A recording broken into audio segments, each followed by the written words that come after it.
আসসালামু আলাইকুম। আমি আসছি বর্তমানে নতুন ফার্মে একটা কাজ নিছি। এই ফার্মে তো এটাই আপনার খাবারের যে লাইনগুলা, এটা অটোমেটিক না, এটা কারেন্টে চলে না, এটা প্লেটে প্লেটে খাবার দিতে হয়।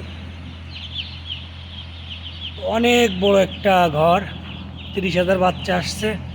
ওই মাথা বন্দুক আপনার এগুলো হলো খাবারের পট, খাবার রাখতে হয়। আর এই বাচ্চা আসছে কালকে। এটা একটা নতুন ফার্ম, এই প্রথম চালান এটা। আপনারা একটু মাথায় খেয়াল রাখবেন যে যারা প্রথম চালান মানে মুরগি ঘরে উঠাবেন, আপনারা মনে করেন যে এই ঘরে হয়তো নতুন চালানের জন্য মানে তেমন কিছু করতে হয় না। এটা একটা ভুল ধারণা। আপনারা যারা ফার্মে প্রথম চালানি মুরগি ওঠাবেন, আপনি দ্বিতীয় চালানে যেরকম সুন্দরভাবে পরিষ্কার করবেন, ধোবেন প্রতিটা জিনিস, এটাও একই অবস্থা।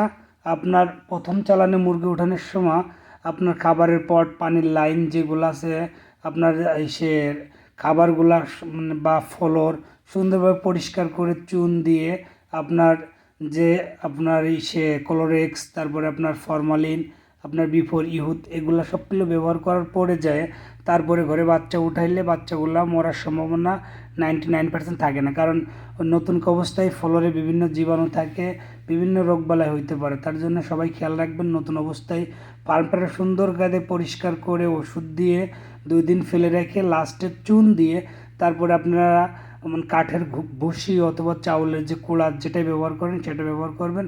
তারপরে 1 দিন ফেলে রেখে তারপরের দিন বাচ্চা উঠাবেন। ইনশাল্লাহ বাচ্চাগুলো ভালো থাকবে, সুস্থ থাকবে। আর প্রপারলি ছোট বাচ্চারে সুন্দরভাবে ট্রিটমেন্ট করতে হবে। আর জায়গার মানে ফার্মে মুরগি আসার পরে দেখবেন যে একদম ক্যাট যে মুরগিগুলো, অসুস্থ মুরগি, সেগুলো সম্পূর্ণ আলাদা করে ফেলবেন, না হলে ভালো মুরগিগুলোও অসুস্থ হয়ে যাইতে পারে। তো সবাই খেয়াল রাখবেন, ভালো থাকবেন, সুস্থ থাকবেন। আল্লাহ।